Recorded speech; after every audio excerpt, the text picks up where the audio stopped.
2024 paper එකේ 9 වෙනි MCQ එක බලමු. අපෙන් අහලා තියෙනවා පහත් දක්වන A B C D E සහ F සංයෝග සලකන්න. සාපේක්ෂ අණුක ස්කන්ධ දීලා තියෙනවා, අණුවේ ව්‍යුහ දීලා තියෙනවා. ඒ වගේම අපිට කියනවා මෙතන මෙම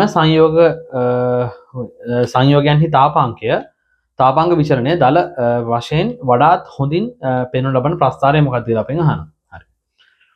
හරි. ඒතර මේ ගාණිත අපි දැනගන්න ඕනි. දැන් තාපාංග සම්බන්ධ ගානක් හැමදාම අහනවනේ.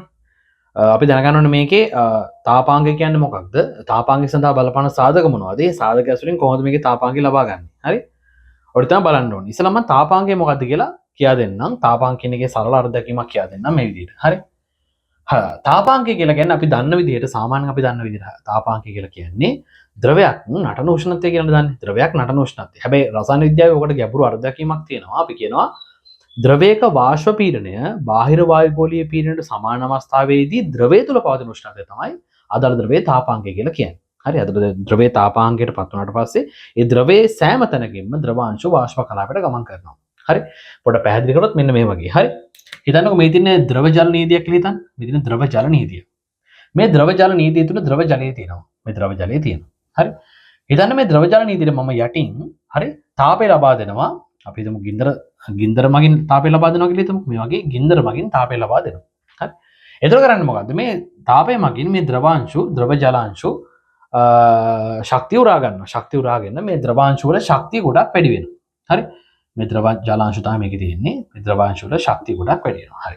දැන් ද්‍රවයක් වාෂ්ප බවට පත් වෙන නම් මොකක් වෙන්න ඕනද? ද්‍රවයක් වාෂ්ප බවට පත් වෙන නම් ද්‍රව අණු අතර අන්තරාණුක ආකර්ෂණ බල දෙනවා. දැන් ජලාණු ගත්තොත් ජලාණු අතර දෙනවා හයිඩ්‍රජන් බන්ධන. එතකොට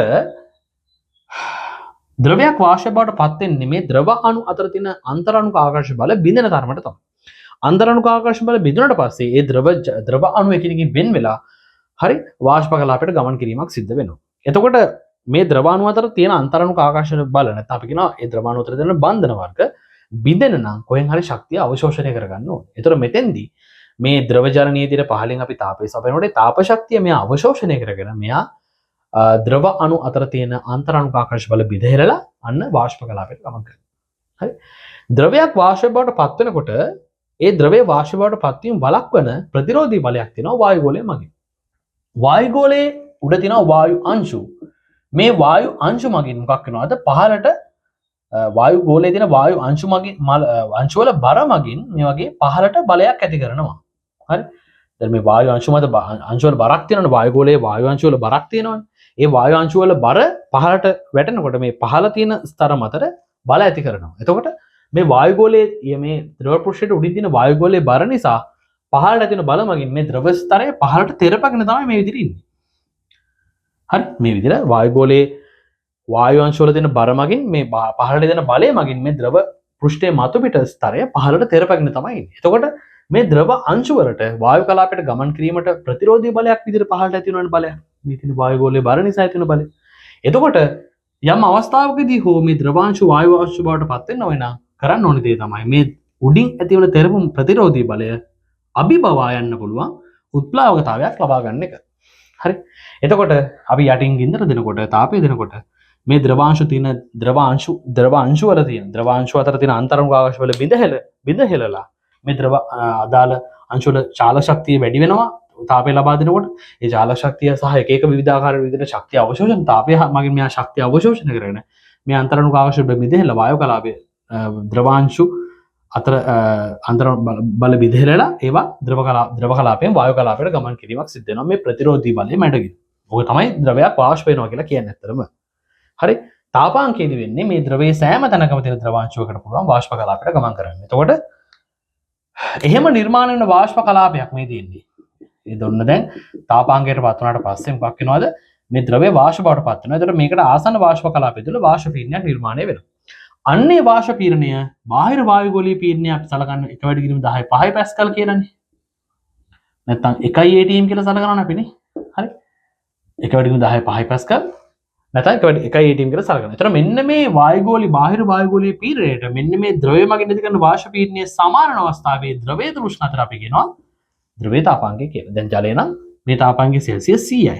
ජලයේ පිරිසිදු ජලයේ තාපාංගය සෙල්සියස් 100යි. එතකොට ජලය තුල උෂ්ණත්වය සෙල්සියස් 100ක් වෙනකොට අන්න ද්‍රවය නටන්න පටන් ගන්නවා. ඒතර තමයි ඒ ද්‍රවයේ ජලයේ ජල වාෂ්ප පීඩනය මේ බාහිර වායුගෝලීය පීඩනයට සමාන වෙන්නේ. එහෙනම් ද්‍රවයක වාෂ්ප පීඩනය බාහිර වායුගෝලීය පීඩනයට සමාන අවස්ථාවේ ද්‍රවය තුල උෂ්ණත්වය තමයි තාපාංගය කියලා සලකන්නේ. පැහැදිලිද? හරි. තාපාංගය කියන්නේ මොකක්ද කියලා කියා දුන්නා. ඊළඟට තාපාංගය සඳහා බලපාන සාධක මොනවද කියලා කියා දෙන්න. තාපාංගය සඳහා ප්‍රධාන වශයෙන් බලපාන සාධක දෙකක් තියෙනවා. එකක් තමයි පළවෙනි ප්‍රමුඛත්වයෙන් වැඩි මේක නැත්නම් ලොකුම බලපෑම ඇති කරන්නේ අන්තර් අණුක ආකර්ෂණ බල. අණු අතරනේ. අණු අතර ඇති අන්තර් අණුක ආකර්ෂණ බල. ප්‍රබලතාව. අණු අතර ඇති අන්තර් අණුක ආකර්ෂණ බල ප්‍රබලතාව තමයි පළවෙනි සාධකය. දෙවෙනි එක තමයි අණුක ස්කන්ධය. අණුක ස්කන්ධය. හරිනේ. අණු අතර තියෙන අන්තර් අණුක ආකර්ෂණ බල ප්‍රබලතාවය. ද්‍රව අණු අතර තියෙන අන්තර් අණුක ආකර්ෂණ බල ප්‍රබලතාවය වැඩි වෙන තරමට මෙයා වාෂ්ප කලාපයට යාමේ හැකියාව අඩු වෙනවනේ නේ. යාමේ හැකියාව අඩු වෙනවනේ. ඒතර අන්තර් අණුක ආකර්ෂණ බල ප්‍රබලතාවය වැඩි වෙන්න ඒකට ඒ බන්ධන කඩන්න ලොකු ශක්තියක් දෙන්න ඕනේ. ඒක ලොකු තාපයක් දෙන්න ඕනේ. එහෙනම් අදාළ ද්‍රවය නටන්නේ ඉහළ උෂ්ණත්වවලදී. තාපාංගය ගොඩක් වැඩි. ඒක හරි. ඒක පැහැදිලි වෙනවා. අණුක ස්කන්ධය හරහා තර්ක වෙන්නේ මේ පළවෙනි තර්කයෙන් තමයි. අණුක ස්කන්ධය හරහා වක්‍රව තර්ක වෙන්නේ මෙන්න මේ පළවෙනි සාධකයම තමයි. ඒක කොහොමද කියලා බලමු. අණුක ස්කන්ධය වැඩි වෙන්නේ අණුක ස්කන්ධය වැඩි වීම මත තාපාංගය වැඩි වෙනවා. ඒකට දාලා තර්කය වෙන්නේ පළමු එකම තමයි. හරි. හරි. එතකොට අපිට මෙතන දෙලා තියෙනවා උත්තර ABC DEF කියන්නේ අපිට ප්‍රභේද 6ක් තියලා තියෙනවා. 6 තාපාංග සංසන්දනය කරන්න තමයි තියෙන්නේ. හරි. ඒ ඉස්සලාම අපි බලන්න ඕනේ මේ අතර තියෙන අන්තර් අණුක ආකර්ෂණ බල මොනවද කියලා. ABC DEF. හරි. ABC DEF වලින් ගත්තොත් ABC වල තියෙන එකම අණුක ස්කන්ධය DEF වල වෙනස් වෙනවා. D වල 74යි E වල 74යි සමානයි දෙක. F වල වැඩි 88ක් තියෙනවා. හරි. හරි. ඉස්සලාම බලමු මෙයාලගේ තියෙන අන්තර් අණුක ආකර්ෂණ බල මොනවද කියලා. ඒ ගත්තොත් කිසිදු OH කාණ්ඩ වගේ කාණ්ඩ නැති නිසා මේක ඇවිල්ලා කාබන් සහ හයිඩ්‍රජන් විතරක් තියෙන මේ ඒ කෙනාගේ තියෙන ලන්ඩන් අප කියන බල විතරයි. අපි කියනවා දෙවන පාඩමේ අපි ඉගෙන ගන්නවා අන්තර් අණුක ආකර්ෂණ බල 6ක් කියනවනේ පිළිවෙලින් ඉන්නේ. මොනවද? අයන ඉස්සරම අයන ස්ථිර ද්විද්‍රව ආකර්ෂණ බල, ඊළඟට හයිඩ්‍රජන් බන්ධන ස්ථිර ද්විද්‍රව ආකර්ෂණ බල, ඊළඟට අයන ප්‍රේරිත ද්විද්‍රව ආකර්ෂණ බල, ස්ථිර ද්විද්‍රව ප්‍රේරිත ද්විද්‍රව ආකර්ෂණ බල සහ අන්තිම එක ප්‍රේරිත ද්විද්‍රව ආකර්ෂණ බල. ඔය ටික තමයි ප්‍රබලත්වය අනුපිළිවෙල. වැඩිම වෙන්නේ අයන ස්ථිර ද්විද්‍රව. ඒ ආකාරයට තමයි පහළට විචලනය වෙන්නේ ප්‍රබලතාවයත් එක්ක. හරි. දැන් ඉස්සෙල්ලාම බලමු A B C D E සහ F වල තියෙන අන්තර් අණුක ආකර්ෂණ බල මොනවද කියලා ඉස්සෙල්ලාම. A ගත්තොත් A වල තියෙන අන්තර් අණුක ආකර්ෂණ බල තමයි ලන්ඩන් අප කියන බල. ඒක විතරයි තියෙන්නේ. මොකද එයා නිර්ද්‍රවීය අණුවක්. ලන්ඩන් බල. ඒ වල තියෙන ලන්ඩන් බල. B වල ගත්තොත් B වල තියෙන ලන්ඩන් බල තමයි. හැබැයි ඒකේ ප්‍රබලතාව විචලනය වෙනස් වීමක් තියෙනවා. බලමු මේක පස්සේ ගියා දෙන්නම් මම. ඒකේ තියෙන ලන්ඩන් බල විතරයි. ලන්ඩන් බල.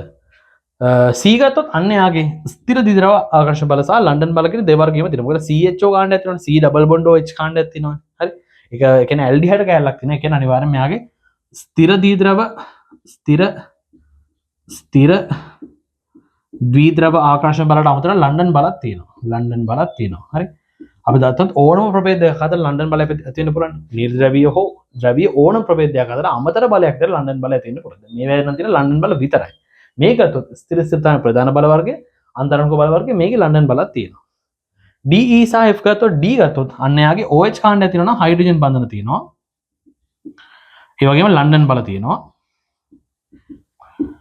ඊළඟට E ගත්තොත් එයාගේ OH කාණ්ඩ E F වලත් OH කාණ්ඩ. ඒ තුනේම ගත්තොත් මේ තුනම තමයි තියෙන්නේ. E වලත් තියෙන හයිඩ්‍රජන් බන්ධන ලන්ඩන් බල. ඒ වගේම F වලත් තියෙන හයිඩ්‍රජන් බන්ධන ලන්ඩන් බල.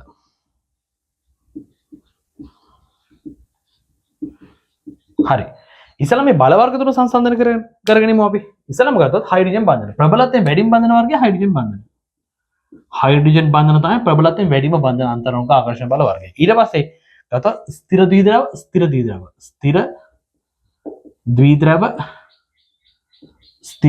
තමයි ඊළඟට ප්‍රබලත්වයෙන් වැඩිම බන්ධන අන්තර් අණුක බල වර්ගය. ද්විද්‍රව. අඩු මේක වෙන්නේ ලන්ඩන් අප කියන බල. ලන්ඩන් අපකිරණ බල තමයි මෙතන අඩුම වර්ගය වෙන්නේ. අපිට වර්ග 6ම ඕනේ මේ තුලින් අපිට තර්ක කරන්න පුළුවන්. හරි. ඒතර මෙහෙට තමයි අන්තරාණුක ආකර්ෂණ බල ප්‍රබලත්වය වැඩිම වෙන්නේ හයිඩ්‍රජන්. ඊළඟට ද්විස්තර අන්තිමට ලන්ඩන් අපකිරණ බල. හරි. ඔහොම තමයි ප්‍රබලත්ව විචලනය වෙන්නේ. හරි. හරි. ප්‍රබලත්ව අණුව ගත්තොත් එහෙම A B C D E F ගත්තොත් එහෙම අන්තරාණුක ආකර්ෂණ බල ප්‍රබලත්වය ගත්තොත් එහෙම D E F වල තියෙන හයිඩ්‍රජන් බන්ධන. එහෙනම් A B C ට සාපේක්ෂව D E F වල අනිවාර්යයෙන්ම තාපාංකය අන්තරාණුක ආකර්ෂණ බල ප්‍රබලතාවය වැඩි. එහෙනම් තාපාංකය වැඩි වෙන්න ඕනේ. හරි. ABC ගත්තොත් එහෙම AB ගත්තොත් එහෙම ඒ දෙකේ තියෙන ලන්ඩන් බල විතරයි. ඒකට සාපේක්ෂව C වල ස්ථිර ද්‍රව තියෙනවනේ. එයාගේ තාපාංකය මේ දෙන්නට සාපේක්ෂව වැඩි වෙන්න ඕනේ. හරි. මේ දෙන්නට සාපේක්ෂව C වල තාපාංකය වැඩි වෙන්න ඕනේ. DEF වල ගත්තොත් එහෙම හයිඩ්‍රජන් බන්ධන ලන්ඩන් අපින්න බල පොදුවේ තියෙනවා. දැන් මේ තුන තර්ක කරන්නේ කොහොමද? හරි. ඊළඟ එක තමයි දැන් මම කියන්නේ අන්තරාණුක ආකර්ෂණ බල ප්‍රබලතාවයත් එක්ක කොහොමද තාපාංකය විශ්ලේෂණය වෙන්නේ? හරිනේ. අන්තරාණුක ආකර්ෂණ බල ප්‍රබලතාවය වැඩි වෙන තරමට බන්ධන කඩන්න අමාරුයි. ඒ බන්ධන කඩාගෙන තමයි වායු කලාපයට යන්න ඕනේ. එහෙනම් ප්‍රබලතාවය වැඩි වෙන තරමට තාපාංකය වැඩි වෙන එක හරිනේ. අණුක ස්කන්ධයෙන් තර්ක කරන්නේ කොහොමද? අණුක ස්කන්ධය වැඩි වෙනවා කියලා කියන්නේ අණුවේ පරමාණු සංඛ්‍යාව හෝ පරමාණු වල විශාලත්වය වැඩි වෙනවා කියන එකමනේ. අණුවේ පරමාණු සංඛ්‍යාව හෝ පරමාණු වල විශාලත්වය වැඩි වෙනකොට හරි අණුව විශාල වෙනවා. අණුව විශාල වෙනකොට එයාලගේ පරමාණු මත තියෙන ඉලෙක්ට්‍රෝන ඝනත්ව වෙනස් වීම වලට ලක් වෙලා ඉලෙක්ට්‍රෝන ඝනත්ව වෙනස් වීම වලට ලක් වෙලා తాවකාලික ද්‍රව පේරණ වීම හැකියාවක් තියෙනවා. తాවකාලික ද්‍රව පේරණ වීමේදී ඇති වෙන ලන්ඩන් අපකින බල තමයි. ඒක තමයි මම කිව්වේ අණුක ස්කන්ධය මගින් තර්ක වෙන්නේ පළවෙනි සාධකයම තමයි. හරි. අණුක ස්කන්ධය වැඩි වීම හරහා ලන්ඩන් අපකින බල ප්‍රබලතාවය තවදුරටත් වැඩි වෙනවා. හරි. ඒතර D E F කියන ප්‍රභේද තුනෙන් D වලට සාපේක්ෂව E වල D සහ E ගත්තොත් 74 අණුක ස්කන්ධය ඊට සාපේක්ෂව F වල අණුක ස්කන්ධය වැඩි. එහෙනම් අණුක ස්කන්ධය වැඩි. හරි. අණුක ස්කන්ධය වැඩි. ඒ වගේම අණුවේ හයිඩ්‍රජන් බන්ධන තියෙන හින්දා DE සහ F අතරින් ප්‍රභේදයෙන් DE සහ F වල තාපාංගය ගත්තොත් F වල තමයි වැඩිම වෙන්න ඕනේ කියලා තමයි දැන් කියන්න පුළුවන් අපිට කෙලින්ම කියන්න පුළුවන්. ඊට අමතරව තව ප්‍රභේදයක් තියෙනවා. තව සාධකයක් තියෙනවා. ලන්ඩන් අපගෙන බල ප්‍රබලතා සංසන්දනය කිරීමේදී ලන්ඩන් බල සංසන්දනය කිරීමේදී ප්‍රබලතාවය වැඩි වෙන තව සාධකයක් තියෙනවා. ඒක තමයි අණුවේ රේඛීය බව වැඩි වෙනවා නම් ශාකනය වීම අඩු වෙලා අණුවේ රේඛීයතාවය වැඩි වෙනවා නම් අන්න ලන්ඩන් බල ප්‍රබලතාව තවදුරටත් වැඩි වෙනවා. අණුව රේඛීය නම් ලන්ඩන් බල ප්‍රබලතාවය ගොඩක් වැඩි. අණුව ශාකනය වෙලා තියෙනවා මේ විදිහට ශාකනය වෙලා තියෙනවා. ඔන්න විදිහට ශාකනය වෙලා තියෙනවා ලන්ඩන් බල ප්‍රබලතාවය අඩු වෙනවා. ඒක වෙන්නේ කොහොමද කියලා බලමු. හරි. දැන් හිතන්න අණුවේ රේඛීය බව වැඩි වෙනකොට අණුවේ රේඛීය බව ශාකනය වීම අඩු වෙලා අණුවේ රේඛීය බව වැඩි වෙනකොට අණු ගොඩක් ළඟින් ඇසිරෙන්න පුළුවන්. ඇසිරීම හැකියාව වැඩි වෙනවා. අණු වලට පුළුවන් ගොඩක් ළඟින් ඇසිරෙන්න. එක අණුවක් ළඟින් ගොඩාක් ළඟින් තව අණුවක් ඇසිරෙන්න පුළුවන්. හරි. හැබැයි අණුව ශාකනය වෙලා තියෙනකොට එහෙම මේ අතු එහෙම ශාකනය වීම නිසා ඇතිවන මේ බෙදීම් තියෙනවනේ. බෙදීම් නිසා අණුව ළඟින් ඇසිරීම අවහිර වෙනවා. ඇයි මේ අතු හින්දා ගොඩාක් ළඟට පැක් වෙන්න බෑ.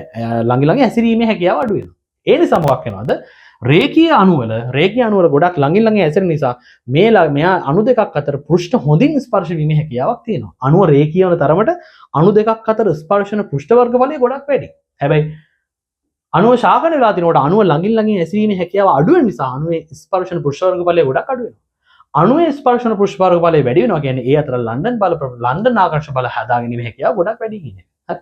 පෘෂ්ඨ වර්ග බලය ගොඩක් වැඩි වෙනවා කියන්නේ ස්පර්ශ පෘෂ්ඨ වර්ග බලය වැඩි වෙනවා කියන්නේ අණු දෙකක් අතර ලන්ඩන් අපකින බල සෑදීමේ හැකියාව කියන එක වැඩි වෙනවා. එහෙනම් ලන්ඩන් අපකින බල තර්ක කිරීමේදී ලන්ඩන් අපකින බල පමණක් තියෙන ප්‍රභේද තර්ක කරනකොට හොඳම මතයන් සාධකය තමයි අණුක ස්කන්ධ අතර ලොකු විචලනයක් නැත්නම් අණුවේ රේඛීය සහ ශාකනය වීම බලන්න. අණුවේ රේඛීය බව වැඩි නම් අනිවාර්යෙන් ලන්ඩන් අපකින බල ප්‍රබලතාවය වැඩි වෙනවා. ඒක තමයි ලන්ඩන් අපකින බල තර්ක කරන ප්‍රබලම සාධකය. පැහැදිලිද? හරි. ඊට පස්සේ ගත්තොත් අපි අතන මෙතන ගත්තොත් DE සහ F කියන අණු තුන ගත්තොත් එහෙම ඒකෙත් F වල අණුක ස්කන්ධයත් වැඩි, රේඛීය බවත් වැඩි. ඒ වගේම මෙයාගේ තියෙන හයිඩ්‍රජන් බන්ධන සහ ලන්ඩන් අපකින බල දෙකම තියෙනවා. එහෙනම් මෙයා තමයි වැඩිම වෙන්නේ. එහෙනම් DE සහ F කියන ප්‍රභේද අතරින් තාපාංකයෙන් වැඩිම වෙන්නේ F. F වල තමයි වැඩිම වෙන්නේ. ඊට පස්සේ එන්න ඕනි DE ගත්තොත් D ගේ තමයි වෙන්න ඕනේ. ඇයි මොකද මෙයා රේඛීයයි මෙයා ශාකනය වෙලා තියෙනවා. ඒතර D රේඛීයයි E ශාකනය වෙලා තියෙනවා. D රේඛීය නිසා ලන්ඩන් බල ප්‍රබලතාවය වැඩි. E ශාකනලා හින්දා මෙතන අණුක ස්කන්ධ සමාන වලට ලන්ඩන් බල ප්‍රබලතාවය වැඩි D ගේ. ඊට පස්සේ E එන්න ඕනේ මෙහෙම. හරි. ඔහොම තමයි එන්න ඕනේ. ඊට පස්සේ ගත්තොත් ABC ගත්තොත් එහෙම ඒ තුන් දෙනාගේ තියෙන A හා B වල තියෙන්නේ ලන්ඩන් බල පමණයි. A හා B වල තියෙන ලන්ඩන් බල පමණයි. අනුක ස්කන්ධ සමානයි. F වලත් අනුක ස්කන්ධ සමානයි. හැබැයි ලන්ඩන් බල මේ දෙකේ මේකේ ස්ථිර දිශාවත් එක්ක ලන්ඩන් බල තියෙනවා. එහෙනම් කතා දෙක ගන්න A හා B ට වඩා C වල ස්ථිර බල ප්‍රබල හින්දා මේක ප්‍රමුඛත්වයෙන් වැඩි මේක. එහෙනම් C තමයි ඊට පස්සේ එන්න ඕනේ. ඊට පස්සේ C. ඊට පස්සේ AB ගත්තොත් එහෙම A දෙකෙන් AB වල අනුක ස්කන්ධ සමානයි. ශාකනය වීම වෙලා තියෙන B වල. A වල රේඛීයයි. එහෙනම් B ශාකනය වෙලා නිසා එයාගේ තමයි අඩුම වෙන්න ඕනේ. A වල ඊට වැඩි වැඩි. A අඩුම වෙන්නේ B. කොහොම තමයි එන්නේ. එතකොට මේ පැත්තට ගත්තොත් එහෙම තාපාංකය වැඩි වෙනවා. එහෙනම් වැඩිම F වල ඊට පස්සේ D වල ඊට පස්සේ E වල C A සහ අඩුම B වල. ඔන්න තමයි විචලනය වෙන්නේ. හරි. මේක තමයි විචලනය වෙන්නේ. ඒතර ලන්ඩන් අපකිට බල සංසන්දනයේදී ශාකන වීම සහ රේඛීය බව සලකනවා. රේඛීය බව වැඩි එකේ ලන්ඩන් අපකිට බල ප්‍රබලතාව ගොඩක් වැඩි. ශාකන වෙලා තියෙන එකේ ලන්ඩන් බල ප්‍රබලතාව අඩුයි. හරි. ABC ගත්තොත් එහෙම අනුක ස්කන්ධ සමානයි. හැබැයි මෙයාගේ ප්‍රබල බන්ධනාංග බලයක් තියෙනවා ස්ථිර දිශාව ස්ථිර දිශාව. එහෙනම් ABC අතරින් වැඩිම වෙන්නේ C ගේ. ABC අතරින් වැඩිම වෙන්නේ C ගේ. හරි. ඊළඟට මෙයා රේඛීයයි මෙයා ශාකනය වෙලා. ශාකනය වෙලා නම් B වල අඩු. මෙයා රේඛින්ද වැඩි. ඊට පස්සේ DEF ගත්තොත් එහෙම F වල අණුක ස්කන්ධයත් වැඩි. හයිඩ්‍රජන් බන්ධන සහ ලන්ඩන් බල දෙකම තියෙනවා. ඒ වගේම මෙයා රේඛීයයි. නම් F වල වැඩි. ඊට පස්සේ D ගත්තොත් රේඛීයයි E ගත්තොත් ශාකනය වෙලා. එහෙනම් මෙහෙම තමයි විචලනය වෙන්නේ. හරි. එහෙනම් මේකට ආන්සර් එක ගත්තොත් එහෙම කොහොමද එන්නේ? පළවෙනි උත්තරය ගත්තොත් එහෙම A හා B සමානයි වගේ නෙවෙයිනේ නේ.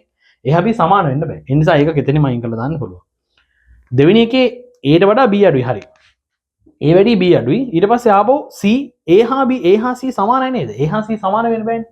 ඊට වඩා C වැඩි වෙන්න ඕනේ. බලන්න දෙවෙනි උත්තරේ A හා C වල ලක්ෂ දෙක සමාන ලක්ෂ දෙකක් වගේ මට පේනවා. ඒතර දෙක වැරදි. හරි.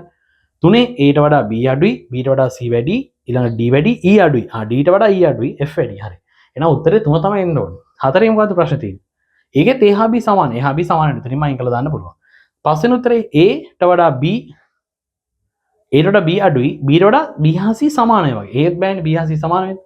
ඒක එතනින්ම ගන්න පුළුවන්. පස්වෙනි උත්තරේ අයින් කරන්න ඕනේ. ඒතර 1 2 සහ 1 2 4 5 කියන උත්තර අයින් කරොත් 3 තමයි උත්තරේ. ආන්සර් එක 3. මේකට ආන්සර් කියන්නේ 3 එතකොට නේ.